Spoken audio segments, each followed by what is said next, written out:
अरे भाई अभी तो कानूনের বাইরে হাত জোর করে করছি ভাই তুমি আগে বুঝে তারপরে কথা বলো বোঝো আগে এখন কিছু কাজে নেই তো টেনে নেবে কি করে টেনে নেবে কেন্দ্রীয় সরকার চাইছে শিক্ষার বেসরকারিকরণ হোক সেইখানেই তাদের পাঠাতে বাধ্য করছে রাজ্যের সরকার।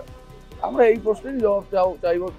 শিক্ষামন্ত্রীকেই আমরা চিঠি দিয়েছি কথা বলতে চাই বলে, এখন উনি দেখা করবেন কি করবেন না, ওনার হয়ে কেউ করবেন কি করবেন না সেটা ওনারা ঠিক। এটা কোনো গণতন্ত্র হচ্ছে না। শিক্ষামন্ত্রীর সাথে আমরা দেখা করতে চাই, উনি নাই করতে পারেন। আপনাদের বলেছে আমাদের ছাত্রছাত্রীদের তুলে দিতে এখান থেকে মেরে, শিক্ষামন্ত্রী বলেছেন, শিক্ষামন্ত্রী কি বলেছেন মেরে তুলে দিতে? এইটা চলতে পারে? আরে ওদের কি হবে না তখন ঠিক হবে।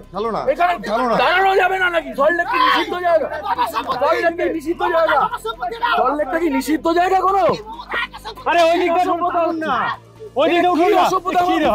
কর্মসূচি শুরুর আগে আটক করা হয়েছে। আমরা এখানে এসেছি শিক্ষামন্ত্রীর সাথে দেখা করার জন্য, কথা বলার জন্য, যে 3 মাসের বেশি সময় অতিক্রান্ত হয়েছে। জয়েন্ট এন্ট্রান্স এর পরীক্ষা হয়েছে, তার ফলাফল প্রকাশ হচ্ছে না, কবে ফলাফল প্রকাশ হবে সেই জন্য আমরা এখানে এসেছি। আমরা এখানে এসেছি জানার জন্য যে সেন্ট্রালাইজড অ্যাডমিশন পোর্টাল, তাতে আবেদন করা সত্ত্বেও আবেদনের সময়সীমা শেষ হয়ে গেছে। সারা ভারতবর্ষের ছেলেমেয়েরা কলেজে ভর্তি হয়ে ক্লাস শুরু করে দিতে পেরেছে, কিন্তু পশ্চিমবঙ্গের ছেলেমেয়েদের পশ্চিমবঙ্গের শিক্ষা ব্যবস্থার এই সারে সর্বনাশ তৃণমূলের সরকার, মমতা ব্যানার্জি সরকার, ব্রাত্য বসুর সরকার কেন করছে সেইটা জানার জন্য আমরা এখানে এসেছি। অবিলম্বে অ্যাডমিশন পোর্টাল খুলে তাতে ভর্তি প্রক্রিয়া চালু করতে হবে, সেই জন্য আমরা আজকে এখানে এসেছি।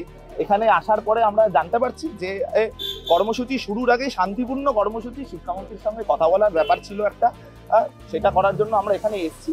কিন্তু কর্মসূচি শুরুর আগে যেভাবে আটক করা হচ্ছে, আমরা বলছি এই সরকার, এই পুলিশ প্রশাসন পশ্চিমবঙ্গের শিক্ষা ব্যবস্থার যে সারে সর্বনাশ মমতা ব্যানার্জি সরকার করছে তাকে আটকে রাখতে পারবে না, তার বিরুদ্ধে বিক্ষোভ হবে এখানে।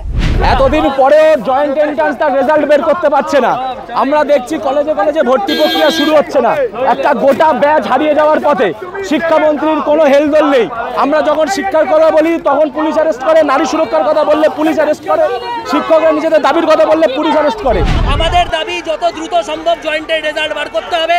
জয়েন্টের রেজাল্ট না বেরোলে প্রচুর ছাত্রছাত্রী বেসরকারি ক্ষেত্রে ভর্তি হতে বাধ্য হচ্ছে, শিক্ষার খরচা বেড়ে যাচ্ছে। তাহলে আদতে কি দাঁড়াচ্ছে? সরকারি শিক্ষা ব্যবস্থাকে কার্যত ভেঙে দিচ্ছে এই রাজ্যের সরকার, এবং তা সাহায্য করছে এই পুলিশ, দলদাস পুলিশ। ফলো করুন সংবাদ প্রতিদিন ডিজিটাল।